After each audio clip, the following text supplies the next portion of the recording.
Welcome to the business of doing good. In this case, we are talking about the secret of great nations and therefore sovereignty. Remember, our job is to demystify the misconception and misunderstanding of the word sovereignty. For far too long, we've been misled. We have been misled as independent states to believe we are sovereign. And for some reason, the battle against imperialism continues to be our challenge.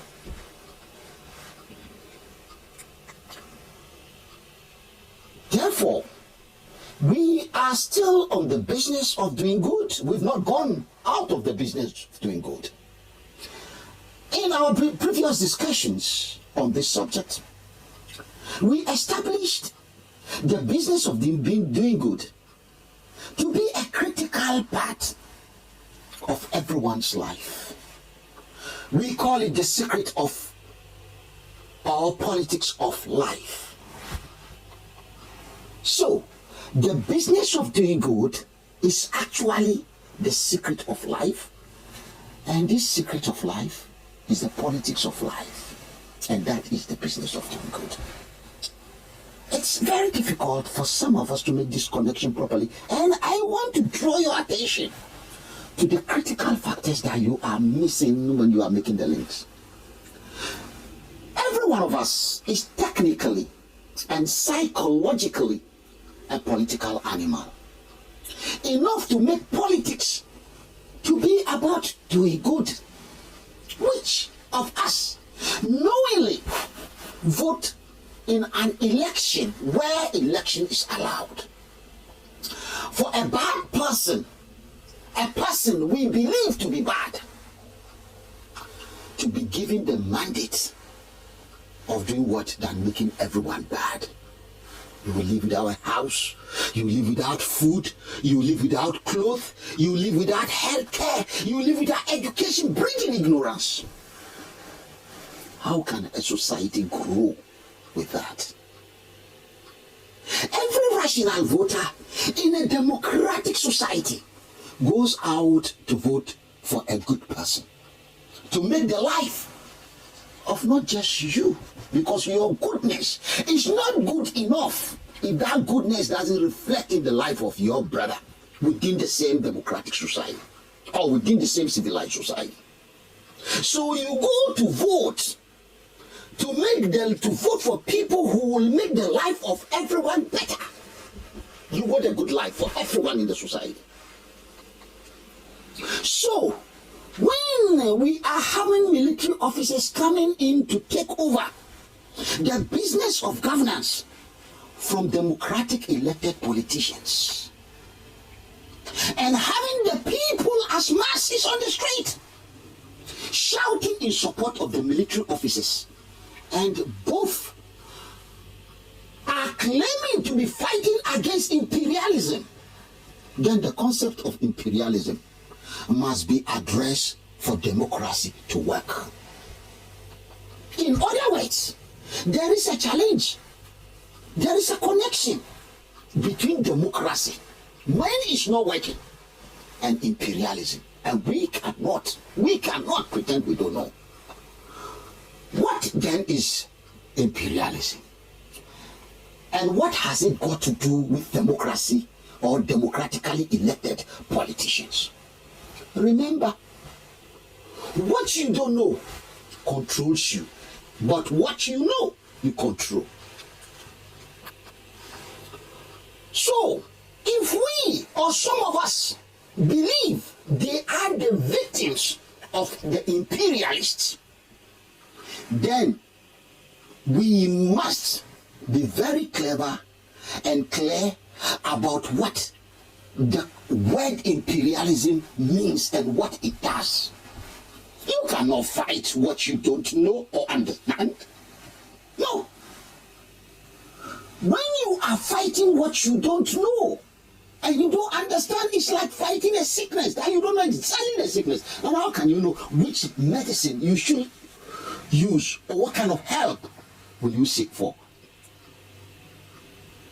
If you are going to be fighting the problem you don't understand clearly, then instead of winning, you'll be ending up fighting the effects of the problem instead of fighting the real problem itself. The monster will be there, and you will continue to be the victim of what you thought you are fighting. And if you are not careful, generations will come to continue. Our ancestors across the African continent have been crying against imperialism for almost a century, and the battle does not seem to have begun. We are not actually fighting against imperialism. What we are doing, we are backing against imperialism. Whoa, whoa, whoa. That is what we are doing. Ironically, backing against imperialism only make the monster to be better in establish itself in our hearts and minds. Our souls become the imperialist custom. We become the tools of fighting. Instead of fighting against the imperialists, we now will be fighting for the imperialists against ourselves. And that is where we are now. Some of us have become so bored, very, very bored, of the noise against imperialism since I was born. And I'm going near my 60s. And this imperialism, every little thing imperialism. There came a time we don't even want to hear that word. We don't want to hear imperialism. We don't want to hear colonies. We are tired. Because we are not doing anything serious about this issue. The term doesn't really mean anything anymore. But now that 4 nations of the 15 nations of West Africa have been driven into a desperate measure poised to fight against imperialism, we must take a critical. Now that in West Africa we are poised against each other, yes, some people led by the chairman of the ECOWAS, we will talk about these people and this man, the current chairman of ECOWAS and the president of the ECOWAS Commission threatening military intervention in addressing a fundamental problem and genuine concerns. And we have the forces of Mali, Guinea, Niger, and Burkina Faso also building themselves up for war. I think we need to step back and look at what we are all dragging ourselves into, because a lot of us will not have a choice but to take sides. And I believe most West Africans will stand on the side of those fighting imperialism.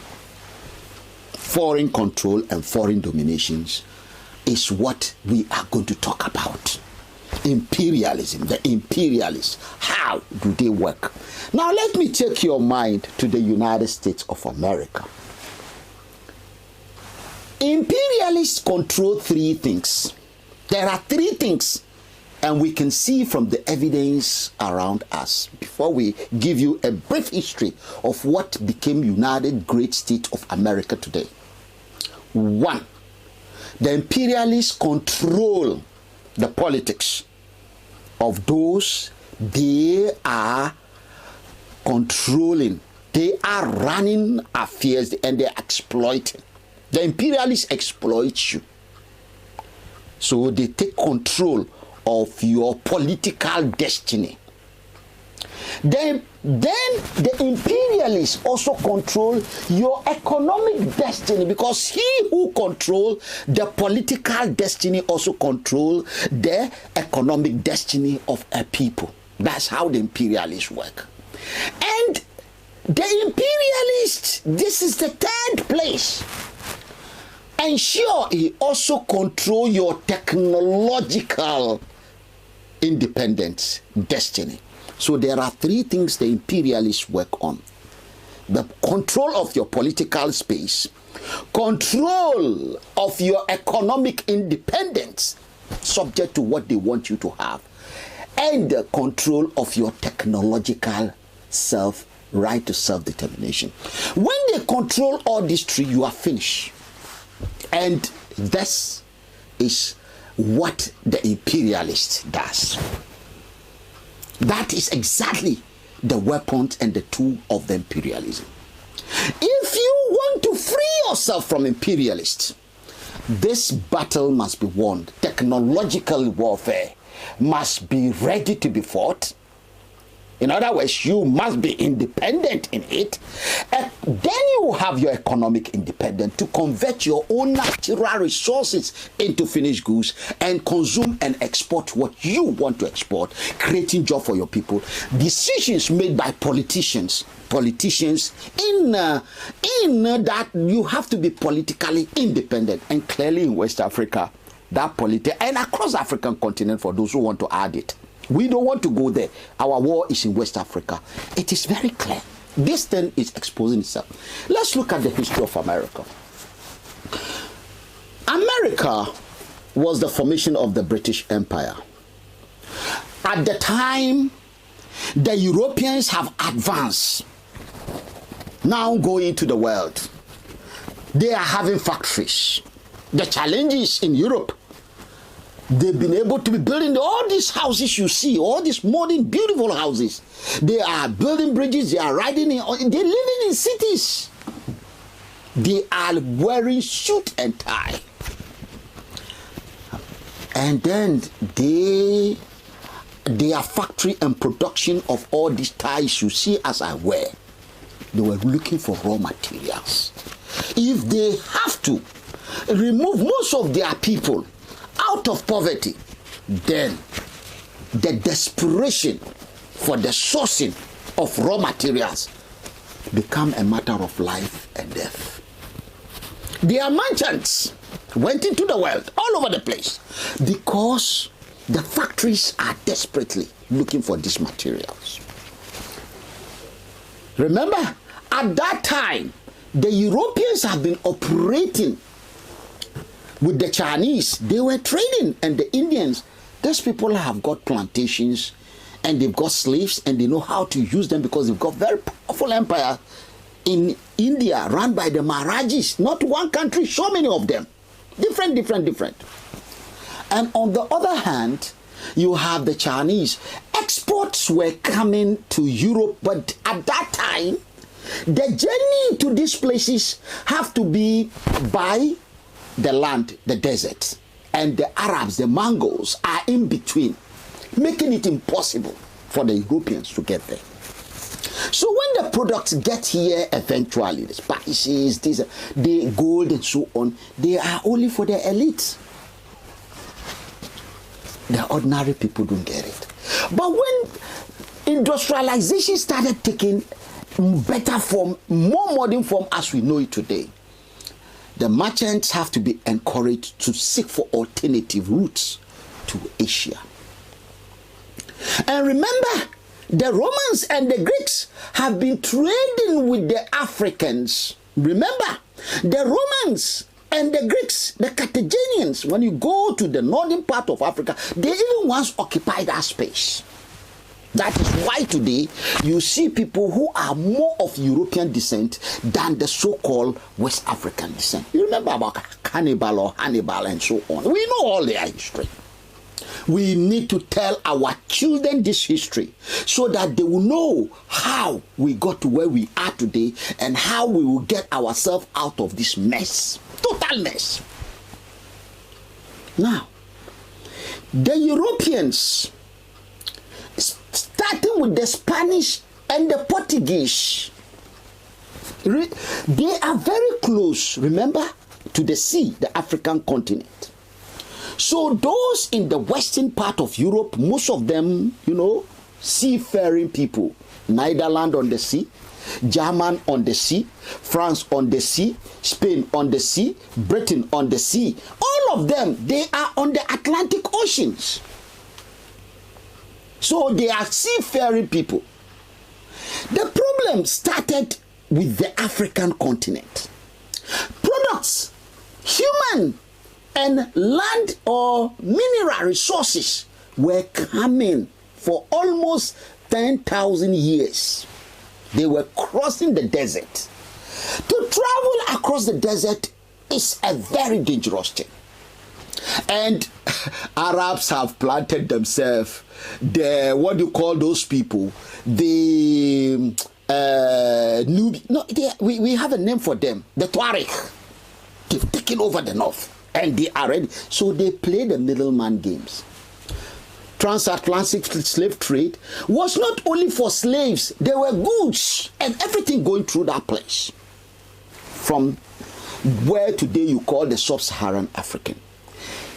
They are coming from the Middle East, coming from the African continent through the desert, coming from the, Asia, through the desert.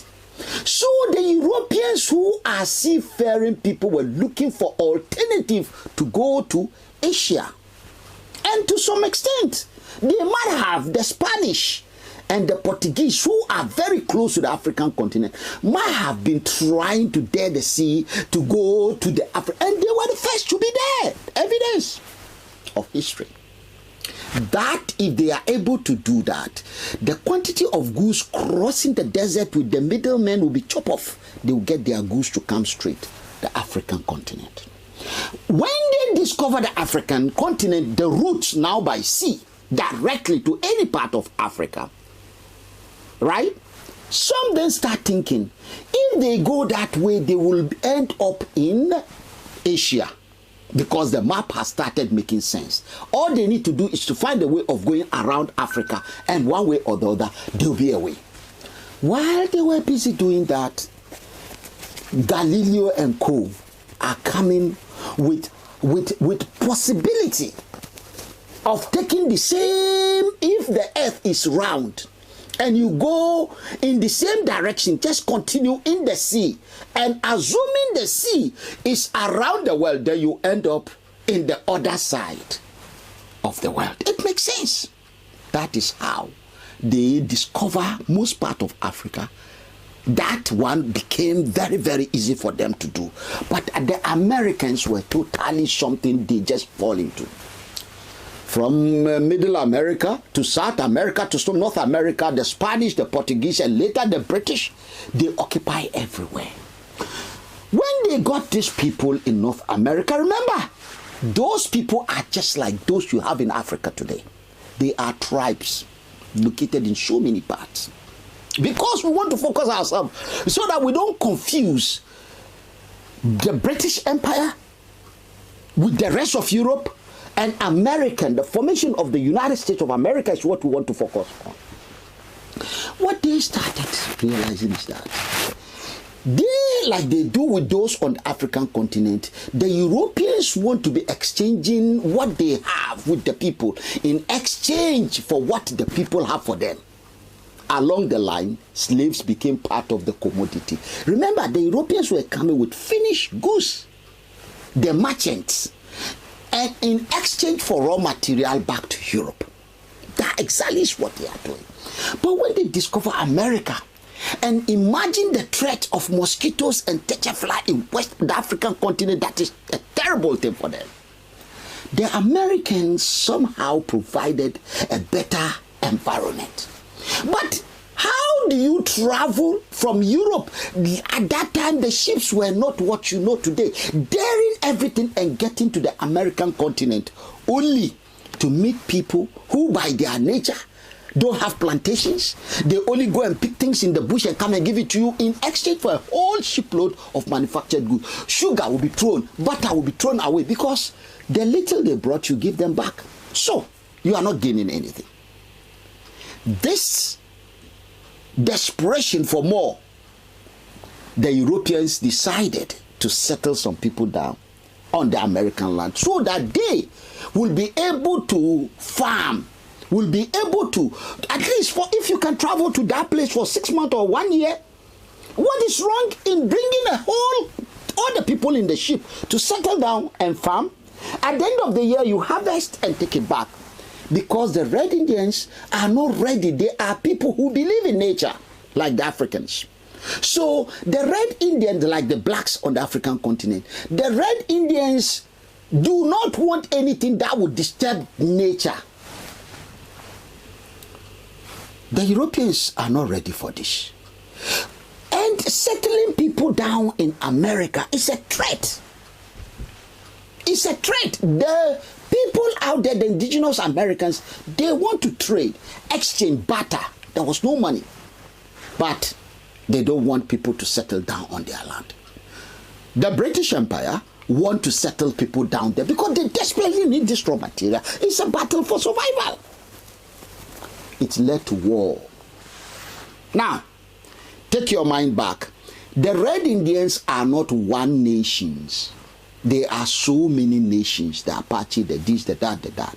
They attack each of them one by one, differently, separately.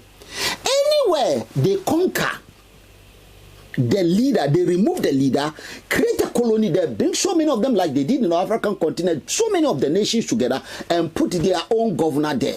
We are in charge here. That's how they did to all the American colonies. They put there, but to do this, you need to, because these people will come after you. They will fight for their land. They will fight for their blood. So, the Europeans who have got superior firepower, highly advanced, the people who build this can shoot. They now, had people going there to kill these people. They need to reduce that population, and they reduce them drastically. But the reason for taking the land in the first place is not just to have a colonial governor there. On behalf of the king of the empire, the British Empire, the purpose is the raw materials to come to feed the industries of Europe. It makes sense. They need raw materials so that the factories will work more. And land cannot plant itself. The few people you have, so they encourage people who are in Europe at the time, especially Britain, who hate. You have the Irish, you have the Scottish, you have the Welsh, and there are so many of them. They just are Republicans by nature. They have their own king. The king said had been chopped off. They only have one king, the emperor here. So, of the empire, the British Empire. So what now these people are faced with? They occasionally are caught here because of what they say, especially in their churches. They preach hatred according to the king. Because you are anti-king. They take you away, they chop off your head. They decided that these people, when you catch them this time, send them to Americans. So they started dumping them there. You let them go and fight the Red Indians. And with time, those people they put there were able to either work with the Red Indians or settle down or get some security. And before you know, they started becoming rich because whatever they produce, when the merchants come, they give it to them. So they were working with the merchants. Some of the merchants even settled down there. So when these people are going, they, instead of now taking people who only work on the ship, they take whoever want to go. So people now, having heard of the prosperity of those in the newfound land, the colonies are doing, they started flooding there. Over there, you can have your land, you can have your own plantation, you can wear your suit, you can do whatever you, because they are the same people. And you can even worship your God the way you like. Say whatever you say, but say it there, not in Britain here. Because the king doesn't tolerate that. And that is how these people, for economic reason, for whatever they call it, the land of freedom, and they went there and they became rich. Don't get me. The first settlers, really, because the land is just there, like they did in South Africa and Zimbabwe. They just give you the land. What you want to do with it, do it. But there's one condition. Whatever you plant on your land, there are no factories in America. It is a taboo to have any serious factory in America. It's illegal. So whatever you produce on your farm, you need to sell it to the British king. No, you sell it to the British merchants. who are always there with their sheep. Later, they started coming with other human commodities and so on. We'll talk about that. That's a different ball game. But when you are buying, you buy European, British manufactured goods from the British factory. And when you sell, you also sell to those who will be using your raw material to convert them into that finished goods. And remember, the people who settle there, they are also Europeans. So they can do some of these things too by, the small scale, by the side. If the what do you call it? The chain of your horse is faulty, you can buy one from the merchant shop. They have so many of them, multinational corporations. You can buy it from them that are getting their supply from Europe, or you can go to the blacksmith and get them replaced quickly, sometimes cheaper, but most are illegal unless you do it yourself. And there's one thing, since everything on your farm, they've given you free land, you farm, produce, and sell it to the British merchant, like we do recently with cocoa, and Ghana is still doing it with cocoa. They have a marketing this thing, you sell it to them, and they pretend they are selling it to somebody, cocoa board. This is what the British set up. When you sell to them, you pay tax to the king. When you buy from them, the imported, when you are selling to the exporters, they are large, they are big, they have money, you pay tax to the king. When you buy from them, you pay tax to the king. Look at it. Soon or later, remember, most of these people left Europe sad and pain. Their kings of Scotland, of Wales, of Ireland have been chopped. You don't talk about your king. You don't talk about, there's only one united king. And there's one kingdom. And they've run away to America. So the idea of what do you call that? Imperialism, which they call the king, we sell to you, we pay you, we run away from you. They've been spreading these things in the American churches. The hate has been brewing in the churches because you are free to say what you want to say. Occasionally you come and pick you, and then because the king forces are also on the land. Yes, they are there. When they catch up with you, it can be bad. So they do have these meetings and so on. But it's supposed to be a free land. So there's a challenge. Is it not supposed to be a land of freedom? That is why we migrated and left those monsters and went to America. Why are our freedom going to be contained? This first generation, second generation, they even stopped seeing themselves as Europeans. They started seeing themselves as Americans. And that, their grandchildren started becoming rebellious. Why do we pay them? Why do we buy from them? Why can't we manufacture our own thing here in America and sell it? Our American, we consume it, we build whatever we want to build. And when we finish, we sell them the surplus. That's how trade must work. You don't just carry everything and go and give someone. And this is what led to the American War of Independence, 1776. They fought. The language they use, they are fighting the imperialists. Yes, they want to free. And you see, there is nothing that unites a people than a common enemy. When your enemy is the same, boy, nobody think about anything. You are all focused and everyone is marching on to see the end of the monster. France was supporting them because France is the rival of Britain. At that time, there were two powers. They were those colonizing. And France know how much wealth is coming from the American colony to the British. And if they continue that way, then because this thing helps you to build forces, to build everything, and then they will be in trouble. So they don't want the British to enjoy that privilege. They want to be at par, and they are interested in Americans getting their independence. In fact, at the end of the war, when they fought, because the Americans really, it's like the French. You have 4 countries in West Africa fighting the same enemy. You ask them, you say France. This one say France. In fact, the whole of West Africa will say France. Even the English-speaking countries will say France. What have you got to do with France? It has everything to do with the ex-colonial master. He's still there. He must go. And don't make a mistake. And this is what we tell all of you. If you want to fight France, you should be ready to fight with EU 27. You should be we should be ready to know the battle before us. Yes. Now, what the Americans did, and then don't forget NATO. Americans are part of this now. But let's focus on America. What the Americans did. All the colonies, these are Scottish, these are Catholic, they are predominantly different people. They are different. And when you live in an environment together and against another environment, and there are seeming borders among you, you will naturally see yourself as different. You can go and visit your uncle in Scotland. He's no more Scotland. He's now living in England. So this is how they did it in America. But the independent fire, like you saw the coup in West Africa, it started and then it's spreading. They then realized that we are fighting one monster. And they fought bloody. What gave them the advantage? What gave them the advantage?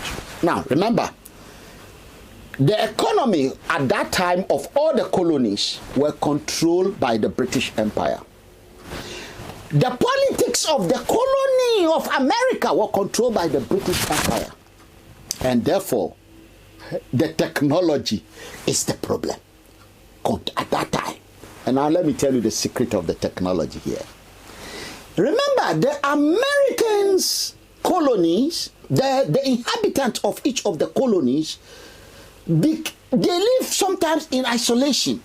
And the Red Indians are coming to kill them. They attack them in the midnight. You must be prepared to defend yourself and your family and your property. So gun ownership become lucrative. And remember, the oppressor has power over, he want to dominate, have monopoly over the control of weapons. And with that, it intimidates all of you into submission. Every farm on the land of America has got a weapon. And everyone knows how to use it because they don't know where the Red Indians are coming. And knives are common. Though the king's army, they wear red on top and white down. When they visit in your house, it can be nasty. They take you away. But they couldn't stop the people from having sword. In fact, they were producing sword in the black market as they buy them from Europe. Bearing of firearms become natural. You don't do without one, else you'll be killed. So, when the War of Independence broke up, it's not about going on the street and say we want it. They told them, we want independence. We don't want you here again. Pack and leave and never come back again. The British were not happy because the land was taken by the British Empire. You people were only encouraged to go and settle there like the Jamaicans. And now, you want to take the land. It is difficult for the British king and emperor to let go. That was the first time they had a bloody blow on their nose. It was dirty. The Americans in time, led by George Washington, they then showed the blue on top and white down. So you have, within days, they've created the army. They've got their uniform, everything ready. They have their drums. We are going to war. We are going to fight the imperialists, and we will put it in the heart of their children and great-grandchildren to come, never to think of America as their colony. Today,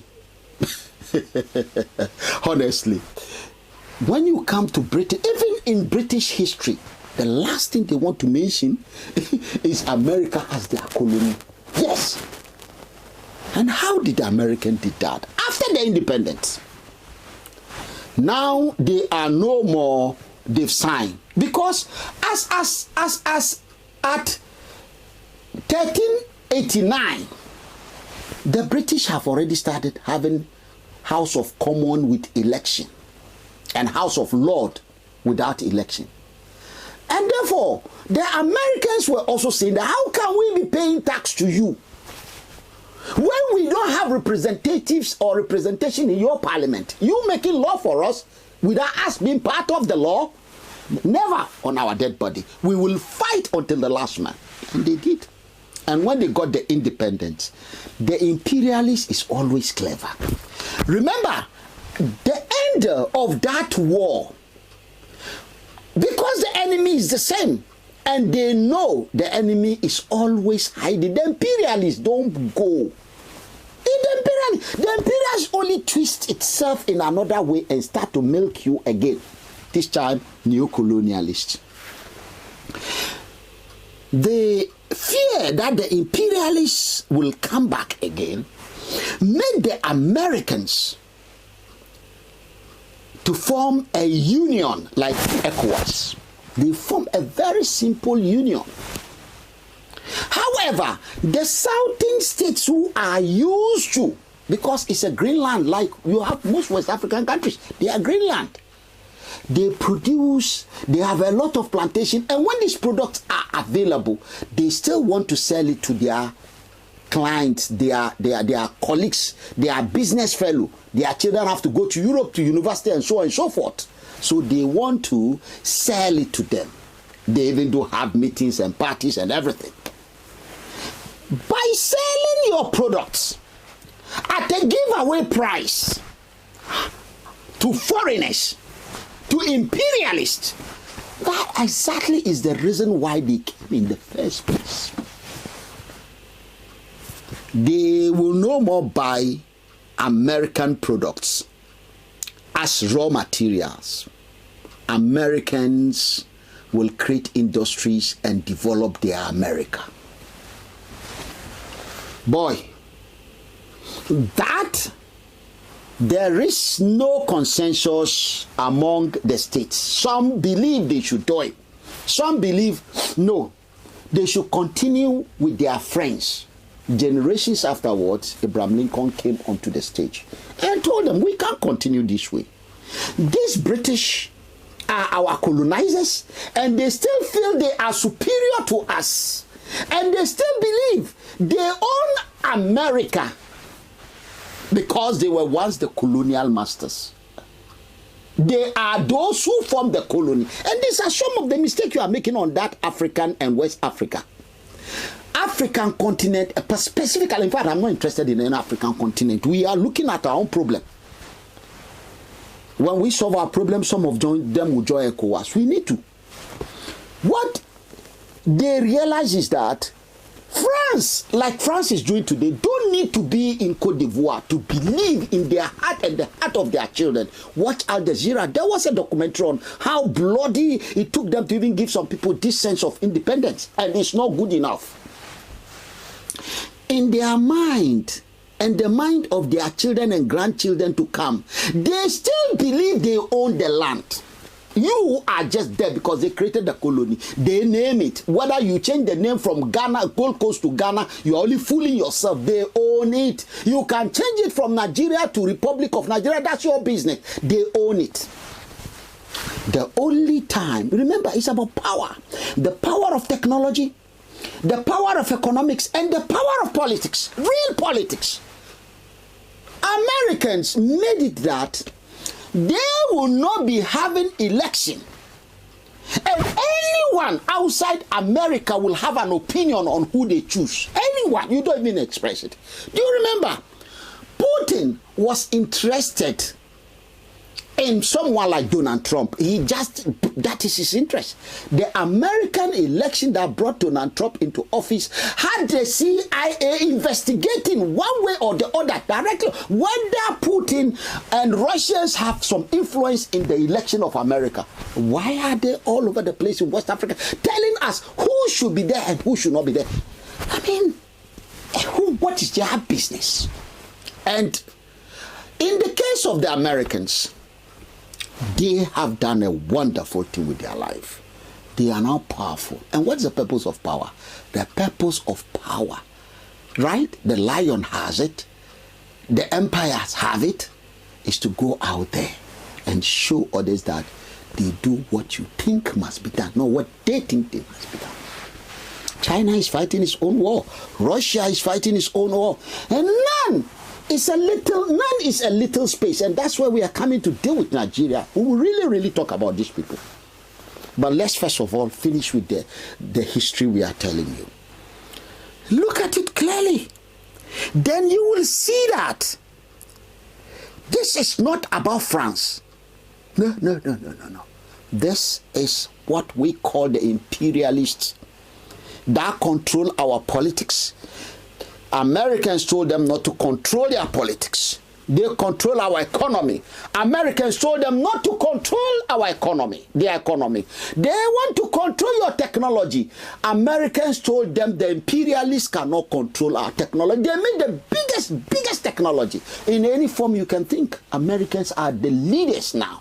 They are building. They do what they like. They do what they, and we watch them on television.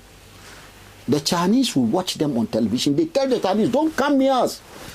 Yes, and they are on the backyard of the Chinese against the Taiwan, but they will sort themselves out. We don't care. Hey, if the world is coming to blow, the world will blow. All of us will die. Who is scared? We shouldn't be scared. Nobody will. We thought Putin would throw the weapon. Did he? He didn't throw nuclear because nobody wants to die. But this little fight, the Ukrainians, though I disagree with that battle, for so many reasons that I believe if cool heads have role, but Americans want them to fight. That's not my business. They are, but I respect the braveness of the Ukrainian. I empathize with them on that front. Their sense of self-determination. They are right to decide what they want to do in their country. However, no. The big brother. They are doing what naturally Cuba will do against America if they have someone to support them. They are doing naturally what Taiwan will do if they have someone to support them. And America is doing that very well. But the Russians are fighting for their own sense of conviction. That is not my business. Our business is to let you at this point, because we'll be coming to ECOWAS. First of all, in West African 15 countries, we have a war brewing now. If we talk about it, we can avert it and let cool head rule. And we think mature. But if we keep quiet, we will, because nobody is going to win among the two factions. Yes, those who are being used against those who believe in their right to self-determination. The only winner will be the imperialist. None of us will win this war. The only winner, like you saw in Sierra Leone, in Liberia, when we fight this stupid war and we don't use our brain, we end up worse than we did before. This time is the time to sit down and let mature people look at the technicalities that is making this thing sustained. It doesn't make sense to me, and I believe to you, that French soldiers, American soldiers, British soldiers, Canadian soldiers, German soldiers, Portuguese soldiers, Spanish soldiers, Belgium soldiers, Holland, they are all in West Africa, in Niger. They are there. They are all across. They say they are fighting terrorists. Terrorists in Europe or terrorists on our land. Terrorists against who? They should go to India and go and fight terrorists. They should go to China. There are terrorists there. We will fight our own terrorists. We don't need them. By now, they should be instructed, all of you. We give you 1 month, pack everything and leave. Let us solve our own problem.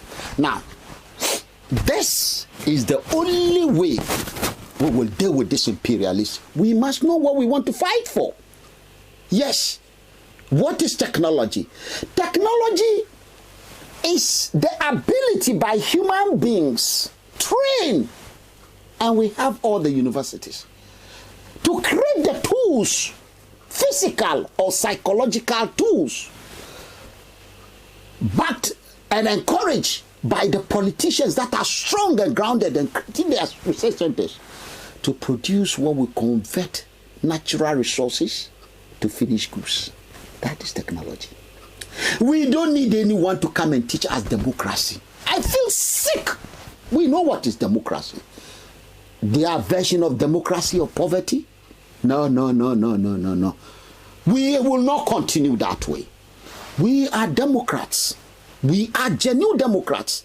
Nobody go and vote to come home hungry. Nobody go and vote not to have a job. The criminals that were shot that we have across West Africa, these ones are armed robbers. They are worse than military.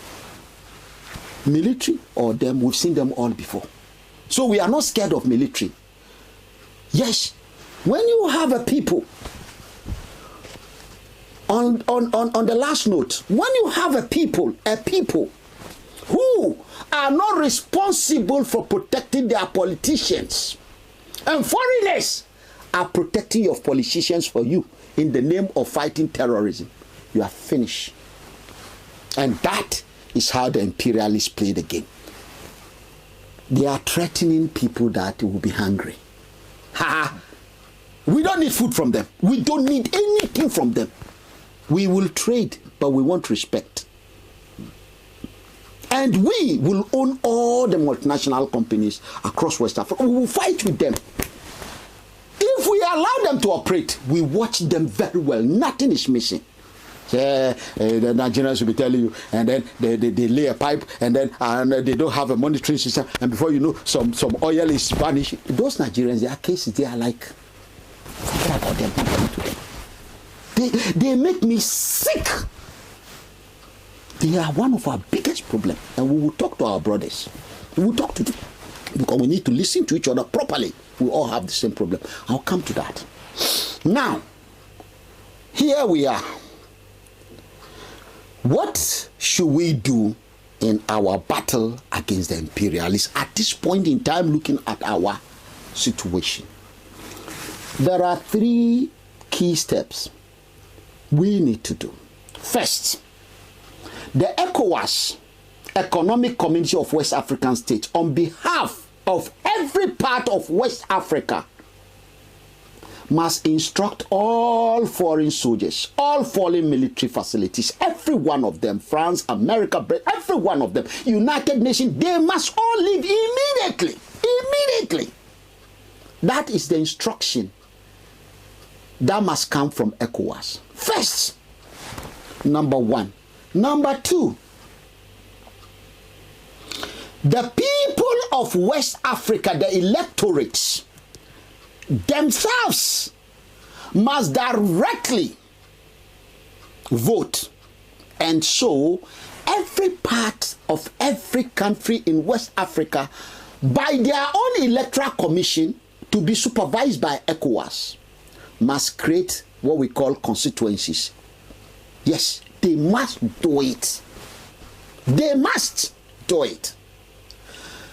If we are not able to go to Guinea, Mali, and you'll be shocked, they'll be the first to do it. Yes, cut it into constituencies. And everyone who is an electorate, everyone who is eligible to vote and is voting for the president and the parliamentarians of his country, must participate directly in an election organized by that country itself, to send their representatives as members of parliament to the ECOWAS. I swear by my life, when we do this, these two, so that we'll have a common law-making body, freely, even the terrorists will put their candidate down to go and tell us what is wrong with them. Everyone, every political party, everyone must be free to participate in that election as those standing for election or those voting for others. You are going to do it as a candidate.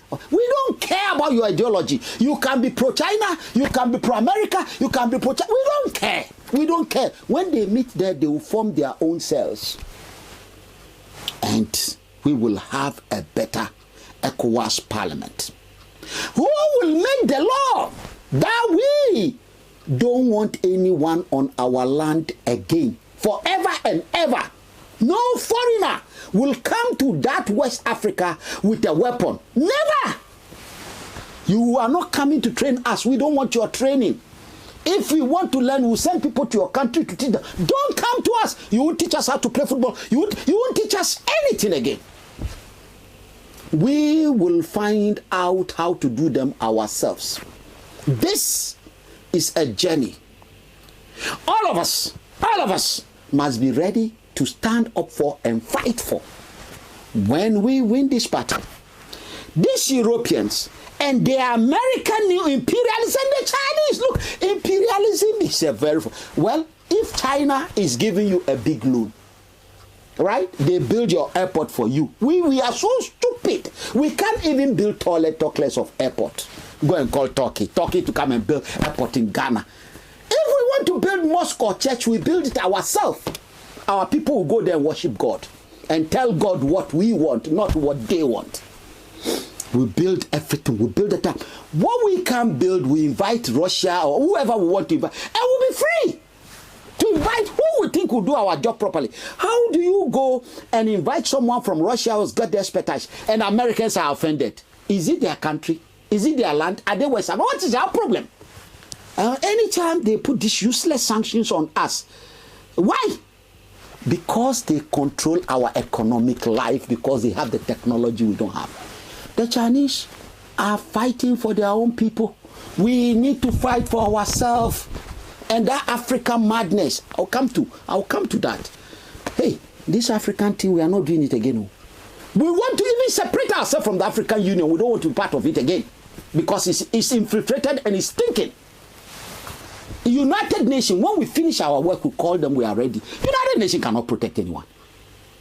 They can't. It's insulting. At the time, the Nigerian president and the Bola Tinubu was talking. Alhaji Ahmed Bola Tinubu, that he has so many names. God knows what his friends call him. Some call him Donald Trump of Nigeria. And Osman Aliu Ture, that man, they were talking like children.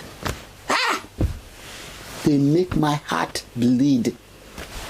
We'll be sending military to go and fight. Who are you? They can't even sort themselves out. We'll come to that, and that is the next video you'll be watching. Once more, this is a giveaway. In other words, the wisdom is in it. You go to our website on www.ecdra.org for just £9.99. Who sell a book for £9? But we don't believe in charity. We just want to sell something to you so that we will earn your money with dignity and use it for your own good. Get yourself a copy. On Amazon soon, we are working to have your copies there. But downloading this on our website within seconds. My humble self, your servant. Yes, duty has called and we are responding. Destiny do call. I will have been dead as a baby. We've seen children with our eyes.